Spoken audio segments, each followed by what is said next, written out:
Good morning, students. Welcome to Social Science class. Class 8, Civics, Unit 3, Understanding Secularism. Session 2. In previous class, you learnt about meaning of secularism, objectives of secularism, the characteristics, features of a secular state, and then importance of secularism. Now we are going to discuss about Akbar's tomb at Sikandar near Agra is also great example for secularism. Akbar's instruction for his mausoleum was that it would incorporate elements from different religions including Islam and Hinduism. So, he accepted the concepts from Islam and Hinduism. Now, let's see about the constitution and secularism. How the secularism is described in our Indian constitution. Secularism is a part of Indian constitution. The makers of the Indian constitution were aware that a strong and united nation would be built only when all sections of people had the freedom to practice their religion. So secularism is the part of Indian constitution. And the makers of the constitution, they realized that the tolerance towards other religion is the backbone in the society. So secularism was accepted as one of the fundamental rights for the development of democracy in India. Secularism was accepted as one of the fundamental rights in the society. The other fundamental rights are right to equality, right to freedom, right against exploitation, right to freedom of religion. This is the concept of secularism. And then cultural and educational rights. The last one, a right to constitutional remedies. These are the basic fundamental rights in our Indian constitution. The word secularism was not mentioned in our constitution when it was adopted in 1950. Democratic and republic is there. The word secularism was not mentioned in the constitution.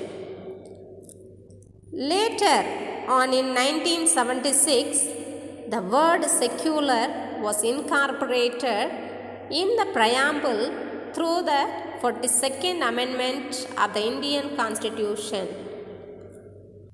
Preamble means an introduction to a book or a written document. In Tamil, Indiya Arasiyalamaipin Muhapurai, introduction of the Constitution. Later, in 1976 only, they added the word secular to our Indian Constitution through the 42nd Amendment. The basic aim of our Constitution is to promote unity and integrity of the nation along with individual dignity. What is meant by dignity? Dignity means self-respect. There is no state religion in India. It means there is no particular religion for a particular state. 19th century, a Hindu temple in Khajuraho, India, is also a fine example for the concept of secularism. Let's see why. Because this temple incorporates a Hindu sphere, a Jain cupola, a Buddhist stupa, and Muslim style dome in place of usual sikara. So the architecture of this temple, it incorporates all the cultures and customs and religions. Now the distinguishing features of the Constitution of India. What is the main features of the concept of secularism in the Constitution of India? Yes. The first one, the state will not identify itself with or be controlled by any religion. Here the state represents government. So the government is not controlled by any particular religion. And then second one, the state guarantees to everyone the right to profess any religion of their own. It means everyone can spread their religious faith. The government will not interfere in this. And then the state will not accord any preferential treatment any of them. The government will not give any special preference to any particular religion. And then the fourth one, no discrimination will be shown by the state against any person on account of his religious faith. Then every religion will be treated equally in the government. And then the fifth one, it creates fraternity of the Indian people and gives assurance the dignity of the individual and the unity of the nation, which means it creates the friendliness among the Indian people. And then the secular Indian state declares public holidays to mark the festivals of all religions. The government, it provides public holidays for all religion without showing any discrimination. Now, mosaic of constitutional provisions. Let's see the articles which are related to secularism. The first one, Article 15, prohibition of discrimination on grounds of religion, caste, sex, or place of birth, etc. The Article 15 means no discrimination on the basis of religion, caste, sex, or place of birth. And then Article 16, equality of opportunity in public employment. Article 16 of Indian Constitution is equality of opportunity in public employment. And then Article 25(1), it guarantees the freedom of conscience and the right to profess, practice and propagate religion individually. The Article 25(1), it guarantees the freedom to preach their religion, and also the people can convert their religion to some other religion. And then Article 26, freedom to manage religious affairs. And then according to Article 27, the government shall not compel any citizen to pay any taxes for the promotion of any particular religion. And then Article 28, and religious instruction or religious worship in certain educational institution. So there should not be any religious instructions or religious worship in any educational institutions like schools or colleges. And then Article 29(2), a ban on discrimination in state-aided educational institution. In government-aided educational sectors, there should not be any discrimination based on religion. So these are all the articles related to the concept of secularism in our Indian Constitution. And then, why do we need secular education? Why it is important?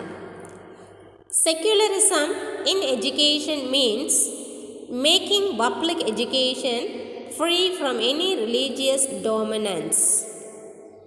There should not be any religious dominance in the educational institution. Children are future citizens and they must get education which should aim at their development of character as well as moral behavior irrespective of religious background.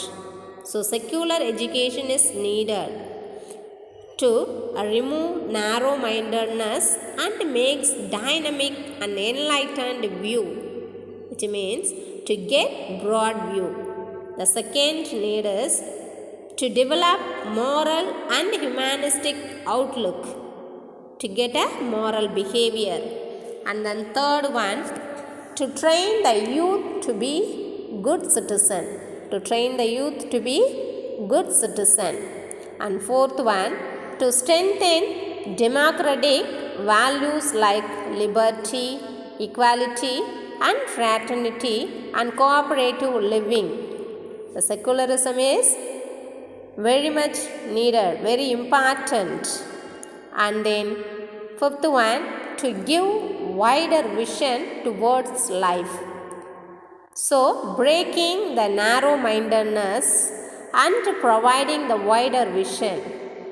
And then to develop an attitude of appreciation and understanding of others' point of view.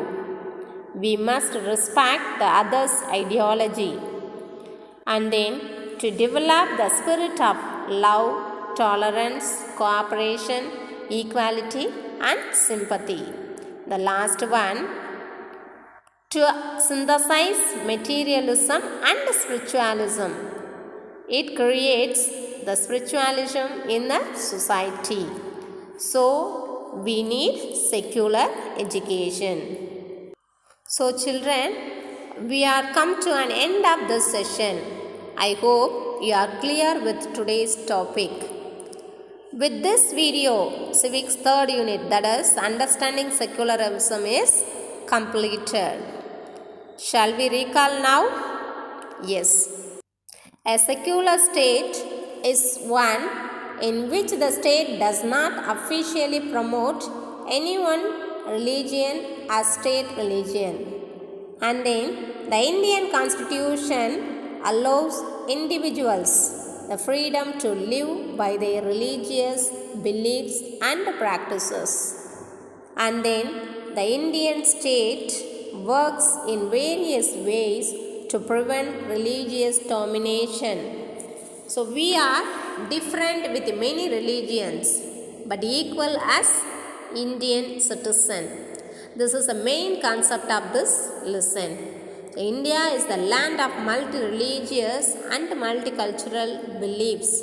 Although there is multi-religions and multicultural, we are united as Indians. Okay students, thank you.